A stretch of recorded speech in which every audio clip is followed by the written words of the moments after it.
Hello everyone, ಎಲ್ರಿಗೂ ನಮಸ್ಕಾರ. Welcome back to Mahisha ಮಾರ್ಗ Kannada YouTube channel.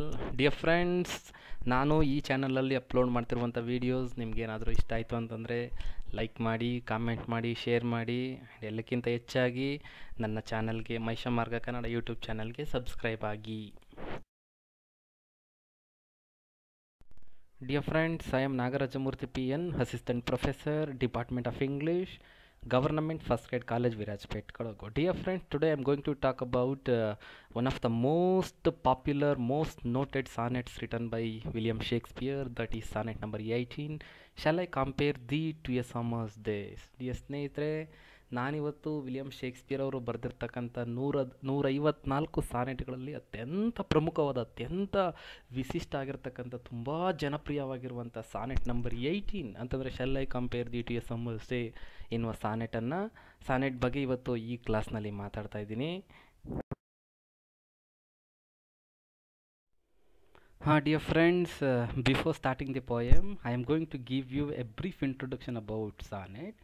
And I think you are very, very familiar with Shakespeare sonnets, especially sonnet number 18, Shall I compare thee to a summer's day? Dear friends, totally Shakespeare has written 154 sonnet. Totally William Shakespeare ಅವರು ಬರೆದಿರ್ತಕ್ಕಂಥ ಸಾನೆಟ್ಗಳ ಸಂಖ್ಯೆ 154. ಈ 154 ಸಾನೆಟ್ಗಳಲ್ಲಿ ಮೊದಲ 126 ಸಾನೆಟ್ಗಳು, first 126 sonnet ಅಂತಂದರೆ number 1 number 126 ತನಕ, ಆ ಸಾನೆಟ್ಗಳಲ್ಲಿ ಈ directly addressed is close friend, is intimate friend mister Young man, mister WH ಅನ್ನು ಕುರಿತು ಬರೆದಿರ್ತಕ್ಕಂಥದ್ದು. ಮಿಸ್ಟರ್ WH ಮತ್ತು ಆತನ ಸ್ನೇಹವನ್ನು ಕುರಿತು ಬರೆದಿರ್ತಕ್ಕಂಥದ್ದು. ಇನ್ನು ಉಳಿದ 28 ಸಾನೆಟ್ಗಳಲ್ಲಿ ಈ addressed is X lover miss dark lady, ತನ್ನ ಮಾಜಿ ಪ್ರಿಯತಮೆ ಮತ್ತು ಅವಳ ಪ್ರೀತಿಯನ್ನು ಕುರಿತು ಕೊನೆಯ 28 ಸಾನೆಟ್ಗಳಲ್ಲಿ ಬರೆದಿರ್ತಕ್ಕಂಥದ್ದು. ಹಾಗಾದರೆ ಏನು ಸಾನೆಟ್ ಅಂತಂದರೆ, ವಾಟ್ ಈಸ್ ಸಾನೆಟ್ ಅಂತಂದರೆ basically first and foremost it is a poetic form. Sonnet is a poetic form. ಈಗ ನೋಡಿ, ಈಗ ನಾವು ಪದ್ಯ ಅಂತಂದಾಗ there are elegies, there are words, there are pastoral poems, there are epic poems, ಈ ಥರ ಸಿಕ್ಕಾಬಟ್ಟೆ ಟೈಪ್ಸ್ ಇದೆ. ಅದೇ ಥರ ಇದು ಒಂದು ರೀತಿ, it is a poetic form. It has 14 lines and which is written in iambic pentameter. ಇದು 14 ಸಾಲುಗಳನ್ನು ಒಳಗೊಂಡಿರ್ತಕ್ಕಂಥ ಒಂದು ಚಿಕ್ಕ ಕವಿತೆ, ಒಂದು ಚಿಕ್ಕ ಪದ್ಯ ಅಂತಂದರೆ ತಪ್ಪಾಗೋದಿಲ್ಲ. ಬಹುಪಾಲು ಎಲ್ಲ ಇಂಗ್ಲೀಷ್ ಸಾನೆಟ್ಗಳು, ಎಲ್ಲ ಶೇಕ್ಸ್ಪಿಯರನ್ ಸಾನೆಟ್ಗಳು ಅಯಾಂಬಿಕ್ ಪೆಂಟಾಮೀಟ್ರಲ್ಲಿ ರಚನೆ ಆಗಿರ್ತಕ್ಕಂಥದ್ದು. And there are mainly 2 types. ಈ ಸಾನೆಟ್ಗಳನ್ನ ನಾವು ಮತ್ತೆ 2 ಪ್ರಮುಖ ವಿಭಾಗಗಳಾಗಿ ವಿಂಗಡಿಸ್ಬೋದು. ಅದು ಯಾವುದಪ್ಪ 2 ವಿಭಾಗಗಳು ಅಂತಂದರೆ, number 1 is Petrarchan sonnet, number 2 is Shakespearean. Petrarchan sonnets named after Petrarch and Shakespearean sonnet named after William Shakespeare. ನೋಡಿ, ಈ ಇಟಾಲಿಯನ್ ಸಾನೆಟ್ಸ್ ಅಂತ ಬಂದಾಗ again we classified it into 2 types. ಆ ಇಟಾಲಿಯನ್ ಸಾನೆಟ್ನ ಮತ್ತೆ ನಾವು 2 ಭಾಗಗಳಾಗಿ ವಿಂಗಡಿಸ್ಬೋದು. ಆ 2 ಭಾಗಗಳು ಯಾವುದಪ್ಪ ಅಂತಂದರೆ, ಮೊದಲ 8 ಲೈನನ್ನು ಒಳಗೊಂಡಿರ್ತಕ್ಕಂಥ ಆಕ್ಟೇವ್ ಮತ್ತು ಕೊನೆಯ 6 ಲೈನನ್ನು ಒಳಗೊಂಡಿರ್ತಕ್ಕಂಥ ಸಿಸ್ಟೆಟ್. ಅಂದರೆ 2 ಭಾಗಗಳು, ಒಂದು octave and sestet. Octave consisted of 8 line and sestet consisted of 6 line ಅಂತಕ್ಕಂಥದ್ದು. And in terms of Shakespearean sonnet, ಈ ಶೇಕ್ಸ್ಪಿಯರಿಯನ್ ಸಾನೆಟ್ನ ನಾವು 3 ಕ್ವಾಡ್ರೈನ್ಗಳಾಗಿ ಡಿವೈಡ್ ಮಾಡ್ತೀವಿ. ಒಂದೊಂದು ಕ್ವಾಡ್ರೈನು 4 ಸಾಲುಗಳನ್ನು ಹೊಂದಿರುತ್ತೆ. ಮತ್ತು ಕೊನೆಯಲ್ಲಿ ಒಂದು ರೈಮಿಂಗ್ ಕಪ್ಲೆಟ್ ಬಂದಿರತಕ್ಕಂಥದ್ದು. In the Shakespearean sonnet the rhyming couplet plays a very significant role. ಈ ಶೇಕ್ಸ್ಪಿಯರ್ ಬರೆದಿರ್ತಕ್ಕಂಥ ಎಲ್ಲ ಸಾನೆಟ್ಗಳಲ್ಲೂ ಈ ರೈಮಿಂಗ್ ಕಪ್ಲೆಟ್ಗಳಿರ್ತಕ್ಕಂಥದ್ದು. ಆ ರೈಮಿಂಗ್ ಕಪ್ಲೆಟ್ಗಳು ಬಹಳ ಮಹತ್ತರ ಪಾತ್ರವನ್ನು ನಿರ್ವಹಿಸ್ತವೆ. ಬಹಳ ಮುಖ್ಯ ಶೇಕ್ಸ್ಪಿಯರ್ನ ಸಾನೆಟ್ಗಳಲ್ಲಿರುವಂಥ ರೈಮಿಂಗ್ ಕಪ್ಲೆಟ್ಗಳು. ಈ ಸಾನೆಟಲ್ಲಿ ನೋಡೋಣ ರೈಮಿಂಗ್ ಕಪ್ಲೆಟು ಹೇಗಿದೆ ಅಂತ. Before starting the sonnet, let me read the sonnet number 18.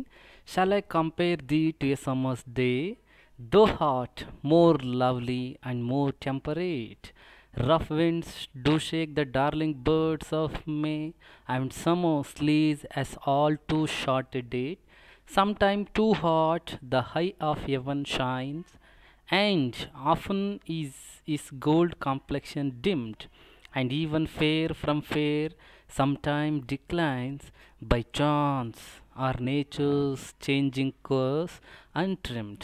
But thy eternal summer shall not fade, nor lose possession of that fair thou owest, nor shall death brag, though wanderest in his shade, when in eternal lines to time thou growest, so long as men can breathe or I can see, so long lives this, and this gives life to thee. Okay, friends, let's start the sonnet. Actually, in this slide, I will take a first quadrant of the sonnet. Shall I compare thee to a summer's day? Thou art more lovely and more temperate. Rough winds do shake the darling birds of May, and summer's lease has all too short a day. Yes, dear friends, ಇಲ್ಲಿ in the first line you can observe the word I. It is a personal pronoun. Who is I here?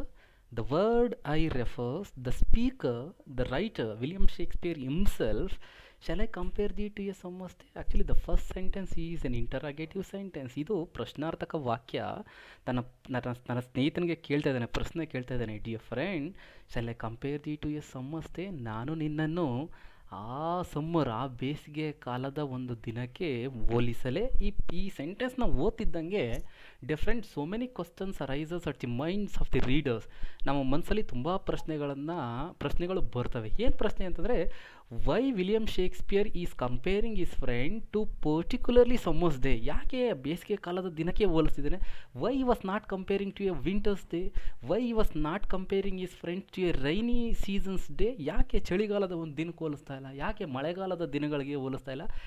ಯಾಕೆ why is comparing his friends to a summer's day particularly ಅಂತಕ್ಕಂಥದ್ದು ಬರುತ್ತೆ. ಯಾಕಂತಂದರೆ ಇಲ್ಲಿ ನೋಡಿ, ಈ summer ಅಂತಕ್ಕಂಥದ್ದು, the summer season is very very beautiful in England. ಇಂಗ್ಲೆಂಡಲ್ಲಿ summer season ಅಂತಕ್ಕಂಥದ್ದು ತುಂಬ ಬಹಳ ಸುಂದರವಾಗಿರುವಂಥ ಕಾಲ. ಅದು ಬಹಳ ಸುಂದರವಾಗಿರತಕ್ಕಂಥ ಸೀಸನ್ನು. ಯಾಕಂದರೆ ಅದೊಂದೇ ಸೀಸನ್ನಲ್ಲಿ ಆ ಇಂಗ್ಲೆಂಡಲ್ಲಿ, ಆ ದೇಶದಲ್ಲಿ ಬಿಸಿಲು ಬರ್ತಕ್ಕಂಥದ್ದು. ಹಾಗಾಗಿ ಅಲ್ಲಿನ ಜನಗಳು ಸಮ್ಮರ್ ಸೀಸನ್ ಬಂತು ಅಂತಂದರೆ ಅವ್ರಿಗೆ ಖುಷಿನೋ ಖುಷಿ.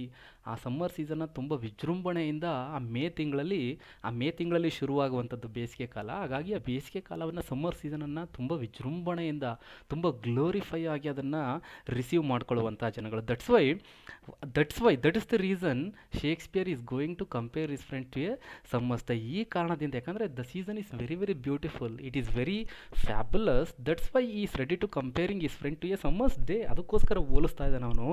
ಮತ್ತು ಎರಡನೇ ಲೈನಲ್ಲಿ ನೋಡಿ, thou art more lovely and more temperate.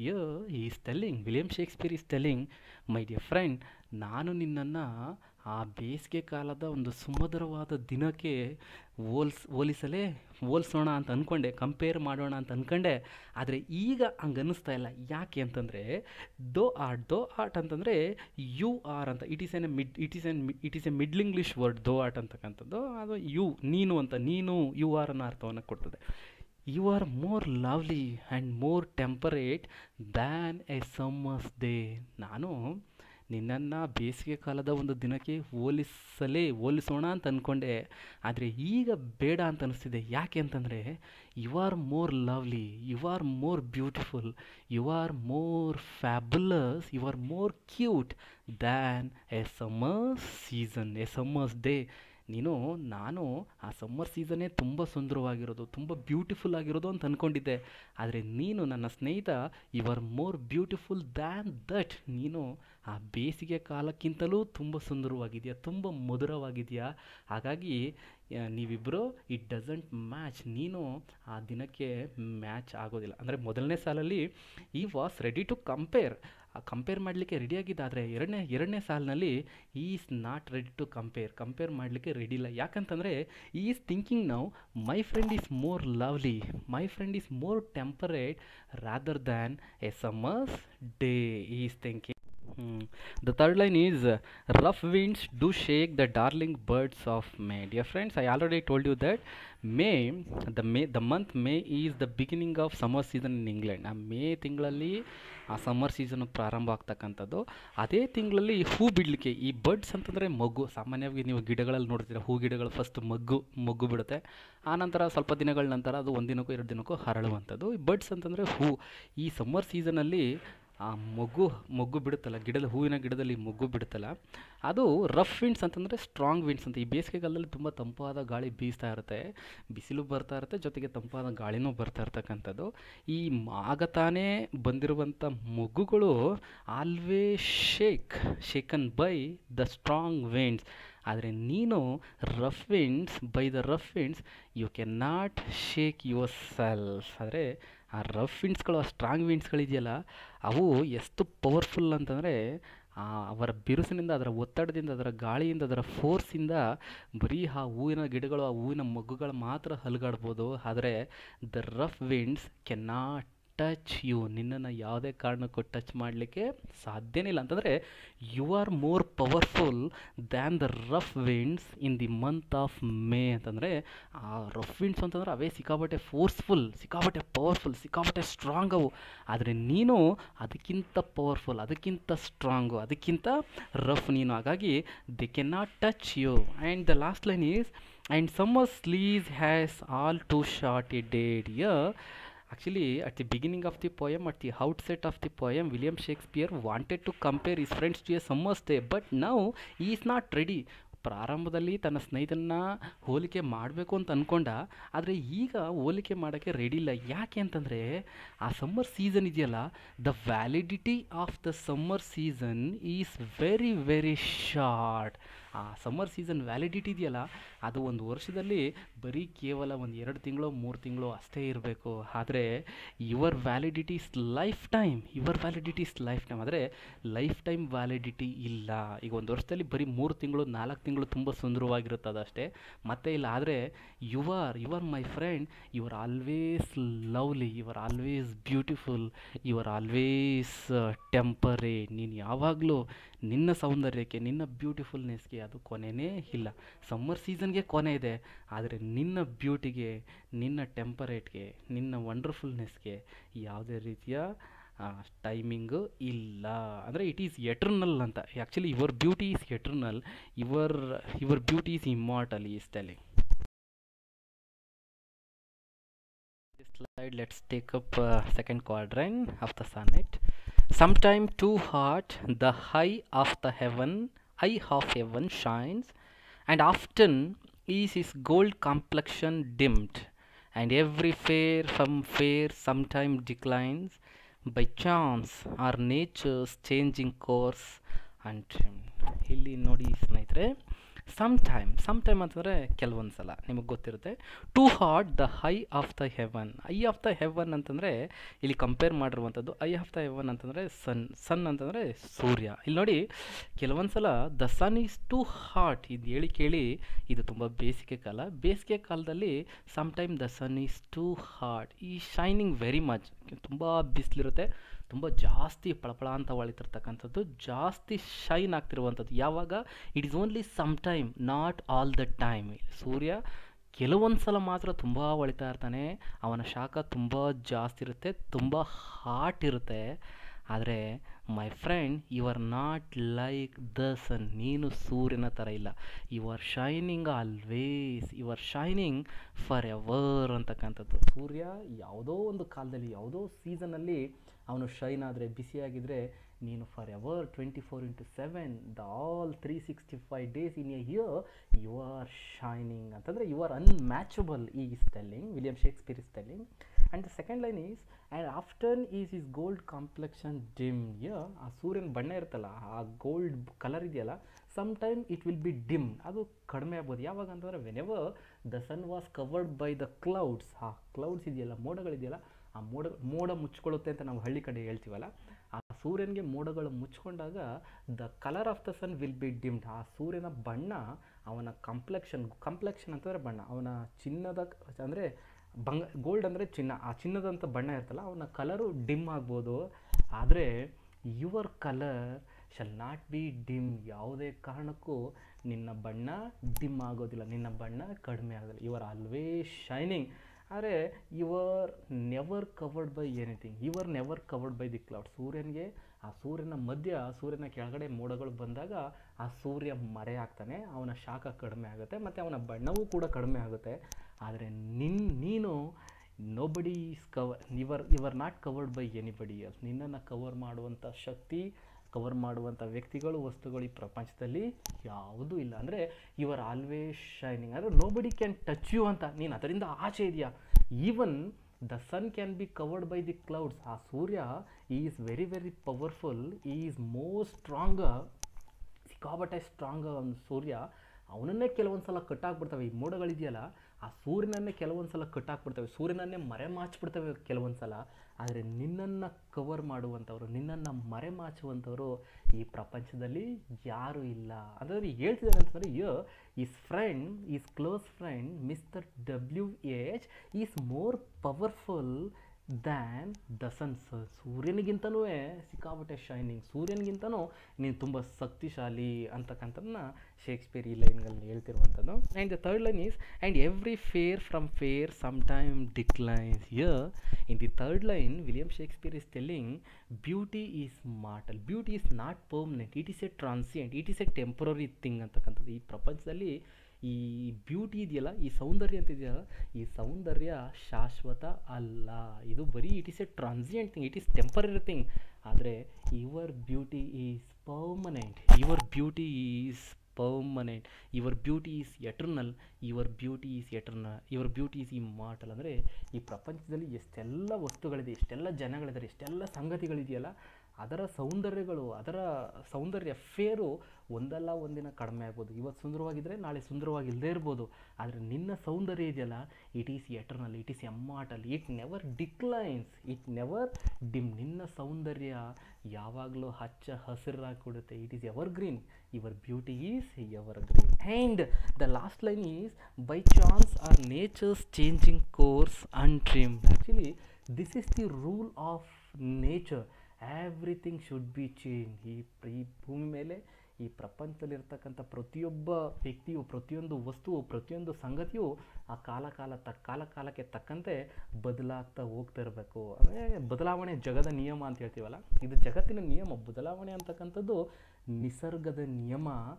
Anything can be changed in this world. ಈ ಪ್ರಪಂಚದಲ್ಲಿ ಏನು ಬೇಕಾದರೂ ಚೇಂಜ್ ಆಗ್ಬೋದು, anything can be changed. But ನೀನು ಯಾವುದೇ ಕಾರಣಕ್ಕೂ ಚೇಂಜ್ ಆಗಲಿಕ್ಕೆ ಸಾಧ್ಯನೇ ಇಲ್ಲ. Your beauty will not be changed, you will not be change. ನೀನು ಈ ಪ್ರಪಂಚ, ನಿನ್ನನ್ನು ನೋಬಡಿ ಕ್ಯಾನ್ ಚೇಂಜ್ ಯು. ನಿನ್ನನ್ನು ಬದಲಾಯಿಸೋಕ್ಕೆ ಯಾರ ಕೈಯಿಂದನೂ ಸಾಧ್ಯನೇ ಇಲ್ಲ. ಈ ಪ್ರಪಂಚದಲ್ಲಿರೋ ಎಲ್ಲ ವ್ಯಕ್ತಿಗಳು ಬದಲಾದರು, ಎಲ್ಲ ಸಂಗತಿಗಳು ಬದಲಾದರೂ ನೀನು ಯಾವುದೇ ಕಾರಣಕ್ಕೂ ನಿನ್ನ ಸೌಂದರ್ಯ ನೀನು ಬದಲಾಗಲಿಕ್ಕೆ ಸಾಧ್ಯನೇ ಇಲ್ಲ. You will not be change. Your beauty, you are permanent, you are immortal, you are eternal, and your beauty also. ನಿನ್ನ ಸೌಂದರ್ಯಕ್ಕೆ ಕೊನೆ ಅಂತಕ್ಕಂಥದ್ದು ಇಲ್ಲ. You will have no end. ನಿನಗೆ ಸಾವೇ ಇಲ್ಲ, ನಿನಗೆ ಕೊನೆ ಅಂತಕ್ಕಂಥದ್ದು ಇಲ್ಲವೇ ಇಲ್ಲ. You are always eternal, immortal is telling. The third quatrain of the sonnet.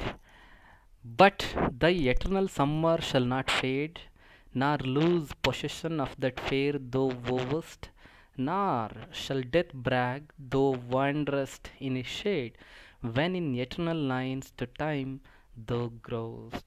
Actually, dear friends, this is the third quatrain in Shakespearean sonnet. ಈ ಶೇಕ್ಸ್ಪಿಯರ್ ಸಾನೆಟ್ಗಳಲ್ಲಿ ಮೂರನೇ ಕ್ವಾಡ್ರನನ್ನು, ಮೂರನೇ ಪ್ಯಾರವನ್ನು, ಮೂರನೇ ಸ್ಟ್ಯಾಂಜವನ್ನು ನಾವು ಟರ್ನ್ ಅಂತ ಕರಿತೀವಿ, ಅಥವಾ ವೋಲ್ಟಾ ಅಂತ ಕರಿತೀವಿ. ಯಾಕಂತಂದರೆ you have observed in first two stanzas, first two quatrain, ಮೊದಲೇ ಎರಡು ಕ್ವಾಡ್ರನ್ಗಳಲ್ಲಿ ನೀವು ಅಬ್ಸರ್ವ್ ಮಾಡಿದ್ರಿ. ಬೇರೆ ಬೇರೆ ಸಮ್ಮರ್ ಸೀಸನ್ಗೆ ಹೋಲಿಸಿರುವಂಥದ್ದು, ಸೂರ್ಯನ ತಂದಿರುವಂಥದ್ದು. ಆದರೆ ಈ ಸಡನ್ನಾಗಿ ಟರ್ನ್ ಆಗ್ತಾ ಇದೆ, ಇಡೀ ಸಾನೆಟಲ್ಲಿ ಟರ್ನ್ ಆಗ್ತಾಯಿದೆ. ಯಾರ ಮೇಲೆ ಟರ್ನ್ ಆಗ್ತದೆ ಅಂತಂದರೆ ತನ್ನ ಕ್ಲೋಸ್ ಫ್ರೆಂಡ್ ಮಿಸ್ಟರ್ WH ಮೇಲೆ ಟರ್ನ್ ಆಗ್ತಾಯಿದೆ. ನೋಡಿ ಇಲ್ಲಿ ಬಟ್ ದೈ ಅಂತಂದರೆ ನಾನು ಆಗಲೇ ಹೇಳಿದೆ, it is a middle English word. Thy ಅಂತಂದರೆ ಯುವರ್ ಅಂತ. ಬಟ್ ಆದರೆ your eternal summer shall not fade.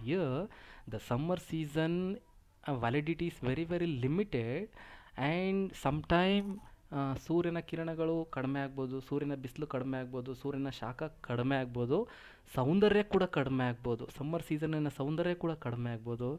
ಆದರೆ your beauty is immortal, your eternal summer shall not fade. ಆದರೆ ನಿನ್ನ ಸೌಂದರ್ಯ ಇದೆಯಲ್ಲ, it is immortal, it is eternal. ನಿನ್ನ ಸೌಂದರ್ಯ ಸದಾಕಾಲ, ಇಟ್ ಈಸ್ ಫಾರ್ ಎವರ್, ಸದಾಕಾಲ.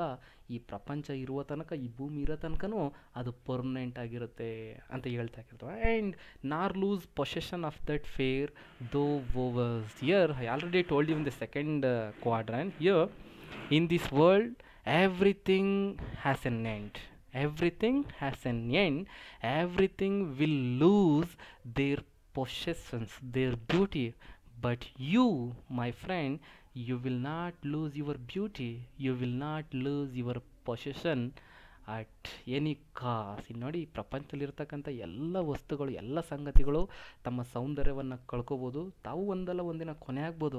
ಆದರೆ ನಿನ್ನ ಸೌಂದರ್ಯಕ್ಕೆ ಇಲ್ಲಿ ಕೊನೆಯೇ ಇಲ್ಲ. ನಿನಗೆ there is no end at all for you my dear friend. ನಿನಗೆ ಸಾವು ಅಂತಕ್ಕಂಥದ್ದು ಇಲ್ಲವೇ ಇಲ್ಲ. It is immortal, it is eternal, you have no end at all. Nor shall death brag thou wanderest in his shade. Actually, it is a common phenomenon. Death is very, very powerful. Everybody in this world should bow their head in front of death. ಈ ಪ್ರಪಂಚದಲ್ಲಿರ್ತಕ್ಕಂಥ ಪ್ರತಿಯೊಂದು ವ್ಯಕ್ತಿಯು, ಪ್ರತಿಯೊಂದು ಸಂಗತಿಯು, ಪ್ರತಿಯೊಬ್ಬ ವ್ಯಕ್ತಿಯು ಆ ಸಾವಿಗೆ ಶರಣ ಆಗಲೇಬೇಕು, ಒಂದಲ್ಲ ಒಂದಿನ. Today or tomorrow everybody should die. ಸಾವಿಗೆ ಶರಣ ಆಗಲೇಬೇಕು. ಆದರೆ ನೀನು ನಿನ್ನ ವಿಚಾರದಲ್ಲಿ ಅದು ಆಗಲಿಕ್ಕೆ ಸಾಧ್ಯನೇ ಇಲ್ಲ. The death cannot brag, cannot boast over you. ಯಾಕಂತಂದರೆ ಆ ಸಾವೇ ನಿನ್ನ ಮುಂದೆ ಬಂದು ಶರಣಾಗುತ್ತೆ. ಯಾಕೆ ಅಂತಂದರೆ ಯು ಆರ್ ಇಮ್ಮಾರ್ಟಲ್, ನಿನಗೆ ಸಾವೇ ಇಲ್ಲ. ಪ್ರತಿಯೊಬ್ಬ ವ್ಯಕ್ತಿಯು ಸಾವಿನ ಮುಂದೆ ಶರಣಾಗ್ತಾರೆ, ಆದರೆ ಆ ಸಾವೇ ಬಂದು ನಿನ್ನ ಮುಂದೆ ಶರಣಾಗ್ತಕ್ಕಂಥದ್ದು. ಯಾಕಂತಂದರೆ the death is not so powerful to get you, to catch you. ನಿನ್ನನ್ನು ತನ್ನ ತೆಕ್ಕಿಗೆ ತಗೊಳ್ಳುವಷ್ಟು, ನಿನ್ನನ್ನು ಹಿಡ್ಕೊಳ್ಳುವಷ್ಟು, ನಿನ್ನನ್ನು ಕ್ಯಾಚ್ ಮಾಡುವಷ್ಟು, ನಿನ್ನನ್ನು ಸೆರೆ ಹಿಡಿಯುವಷ್ಟು ಆ ಸಾವು ಪವರ್ಫುಲ್ ಅಲ್ಲ, ಸ್ಟ್ರಾಂಗ್ ಅಲ್ಲ. ಹಾಗಾಗಿ ಆ ಸಾವೇ ಬಂದು ನಿನ್ನ ಮುಂದೆ ತಲೆ ಬಗ್ಸುವಂಥದ್ದು. ಅಂದರೆ you are more powerful than death ಅಂತ. ಆ ಸಾವು ಮತ್ತು ನಿನ್ನ ನಿಲ್ಲಿಸಿದಾಗ ಇಬ್ಬರಲ್ಲಿ ಯಾರು ಪವರ್ಫುಲ್ ಅಂತ ನೋಡಿದಾಗ you are more powerful rather than the death. And when in eternal lines to time though grow, actually where is your life, where is your beauty? Your beauty is there in my lines, your life is there in my lines, your permanent, your eternalness is there in my line. ನೀನು ಎಲ್ಲಿ permanent ಆಗಿದೆಯಾ, ನೀನು ಎಲ್ಲಿ ಶಾಶ್ವತವಾಗಿದೆಯಾ, ನಿನ್ನ ಸೌಂದರ್ಯ ಎಲ್ಲಿ ಅಜರಾಮರವಾಗಿದೆ ಅಂತಂದರೆ it is there in my sonnets, it is there in my lines. ನಾನು ಈ ಬರೆದಿದ್ದೀನಲ್ಲ ಈ ಪದ್ಯಗಳು, ನನ್ನ ಈ ಪದ್ಯಗಳಲ್ಲಿ your beauty is permanent, your life is permanent, everything is permanent regarding you. ನಿನಗೆ ಸಂಬಂಧಪಟ್ಟ ಎಲ್ಲ ವಿಷಯಗಳು ನನ್ನ ಈ ಸಾಲುಗಳಲ್ಲಿ, ನನ್ನ ಈ ಪದ್ಯಗಳಲ್ಲಿ ಅಜರಾಮರವಾಗಿ, ಶಾಶ್ವತವಾಗಿ, ಪರ್ಮನೆಂಟ್ ಆಗಿರ್ತಕ್ಕಂಥದ್ದು. ಹಾಗಾಗಿ nobody can touch you, you have no end, you have no death at all. Dear friends, now we came to the end of the sonnet number 18. So long as men can breathe or eyes can see, so long lives this, and this gives life to thee.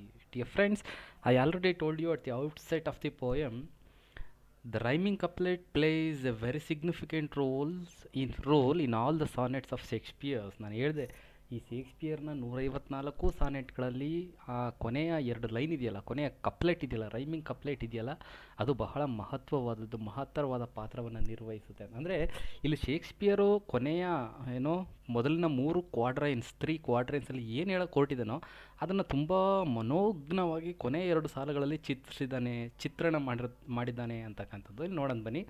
So long as men can breathe ಅಂತಂದರೆ ಇಲ್ಲಿ ತನಕ ಮನುಷ್ಯ ಅಂತಕ್ಕಂಥ ಪ್ರಾಣಿ ಈ ಭೂಮಿ ಮೇಲೆ ಜೀವಂತವಾಗಿ ಇರ್ತಾನೋ, ಆರ್ ಐಸ್ ಕ್ಯಾನ್ ಸಿ, ಎಲ್ಲಿ ತನಕ ಈ ಮನುಷ್ಯ ಈ ಭೂಮಿ ಮೇಲೆ ಆ್ಯಕ್ಟಿವ್ ಆಗಿರ್ತಾನೋ, ಬದುಕಿರ್ತಾನೋ, so long lives this until the day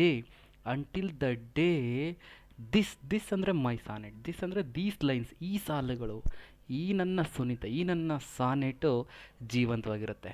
ಎಲ್ಲಿ ತನಕ ಈ ಭೂಮಿ ಇರುತ್ತೆ, ಎಲ್ಲಿ ತನಕ ಈ ಭೂಮಿ ಮೇಲೆ ಮನುಷ್ಯ ಜೀವಂತವಾಗಿರ್ತಾನೆ, ಆ್ಯಕ್ಟಿವ್ ಆಗಿರ್ತಾನೆ, ಅಲ್ಲಿ ತನಕನೂ ಈ ನನ್ನ ಪದ್ಯ, ಈ ನನ್ನ ಸಾಲುಗಳು ಜೀವಂತವಾಗಿರುತ್ತೆ. ಎಲ್ಲಿ ತನಕ ಈ ನನ್ನ ಪದ್ಯ, ಈ ನನ್ನ ಸಾಲುಗಳು ಜೀವಂತವಾಗಿರುತ್ತೋ ಅಲ್ಲಿ ತನಕ ನಿನ್ನ ಸ್ನೇಹ ಜೀವಂತವಾಗಿರುತ್ತೆ. Whenever people started to read my lines, whenever people started to read this sonnet, it will enhance your life, it will enhance your validity. ಪ್ರತಿಯೊಂದು ಸಲ ಮನುಷ್ಯ ನನ್ನ ಪದ್ಯಗಳನ್ನ ಓದುವಾಗಲೆಲ್ಲ ನಿನ್ನ ಆಯಸ್ಸು ಹೆಚ್ಚುತ್ತಾ ಹೋಗುತ್ತೆ. ಅಂದರೆ what William Shakespeare is trying to say at the end of the sonnet ಅಂತಂದರೆ, is telling my friend is immortal, my friend is eternal. ನನ್ನ ಸ್ನೇಹಿತ ಅವನು is permanent in this world. ಈ ಪ್ರಪಂಚದಲ್ಲಿ ಅದೊಂದು ಶಕ್ತಿ, ಅವನು ಶಾಶ್ವತವಾಗಿರತಕ್ಕಂಥದ್ದು, ಅವನಿಗೆ ಸಾವೇ ಇಲ್ಲ, ಅವನ ಸೌಂದರ್ಯಕ್ಕೆ ಸಾವೇ ಇಲ್ಲ ಅಂತಕ್ಕಂಥದ್ದು. ಏನು ಬೇಕಾದ್ರೂ ಬದಲಾಗ್ಬೋದು, ಏನು ಬೇಕಾದರೂ ಕೊನೆ ಆಗ್ಬೋದು. ಪ್ರತಿಯೊಂದು ವಸ್ತುವಿಗೂ ಒಂದು ಕೊನೆ ಅಂತಕ್ಕಂಥದ್ದೇ, ಪ್ರತಿಯೊಂದು ವಸ್ತುವಿಗೂ ಒಂದು ಕೊನೆಗಾಲ ಅಂತಕ್ಕಂಥದ್ದಿದೆ. ಆದರೆ ನನ್ನ ಸ್ನೇಹಿತನಿಗೆ ಕೊನೆಗಾಲ ಇಲ್ಲವೇ ಇಲ್ಲ, ಸಾವು ಅಂತಕ್ಕಂಥದ್ದು ಇಲ್ಲವೇ ಇಲ್ಲ. ಎಲ್ಲಿಯ ತನಕ ಈ ಮನುಷ್ಯ ಈ ಭೂಮಿ ಮೇಲಿರ್ತಾನೋ, ಎಲ್ಲಿ ತನಕ ಮನುಷ್ಯ ನನ್ನ ಈ ಕವನಗಳನ್ನು, ನನ್ನ ಪದ್ಯಗಳನ್ನು, ನನ್ನ ಸಾಲುಗಳನ್ನು ಓದ್ತಾ ಇರ್ತಾನೋ, ಅಲ್ಲಿ ತನಕ ಈ ಸಾಲುಗಳ ಮೂಲಕ, ಈ ಸಾಲುಗಳಲ್ಲಿ ನನ್ನ ಸ್ನೇಹಿತ ಜೀವಂತವಾಗಿ ಇರ್ತಾನೆ. ಪ್ರತಿಯೊಂದು ಸಲನೂ ಈ ಸಾಲುಗಳನ್ನ ಓದುವಾಗ ನನ್ನ ಸ್ನೇಹಿತನ ಜೀವನ, ನನ್ನ ಸ್ನೇಹಿತನ ಆಯಸ್ಸು ಮತ್ತೆ ಜಾಸ್ತಿ ಆಗ್ತಾ ಹೋಗ್ತಾ ಇರುತ್ತೆ.